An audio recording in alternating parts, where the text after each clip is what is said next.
ኢየሱስ ክርስቶስ ጌታ ነው። አሜን። ኢየሱስ ክርስቶስ ያድናል። አሜን። መንግስተ ሰማያት ቀርባለችና ንስሐ ግቡ። አሜን።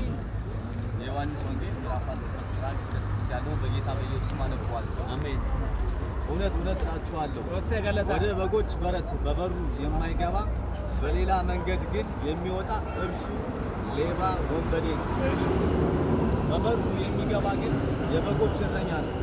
እርሱ በረኛው ይከፍትለታል፣ በጎቹም ድምፁን ይሰሙታል። የራሱ በጎች የማይሰማቸው ጠርቶ ይወስዳቸዋል፣ በስማቸው ጠርቶ ይወስዳቸዋል። የራሱንም ሁሉ ካወጣቸው በኋላ በፊታቸው ይሄዳል። በጎቹም ድምፁን ያውቁታልና ይከተሉታል። ከሌላው ግን ይሸሻሉ እንጂ አይከተሉትም፣ የሌሎችን ድምፅ አያውቁምና። አሜን።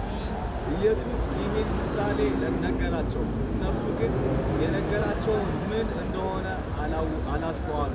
አሜን። ኢየሱስ እውነተኛ የበጎች በር። አሜን። ሌባው ሊሰርቅ፣ ሊያርድ፣ ሊገድል፣ ሊያጠፋ ነው። ከዚያ ምንጡ እያልን አሜን። ኢየሱስ ያድን። አሜን። ሃሌሉያ።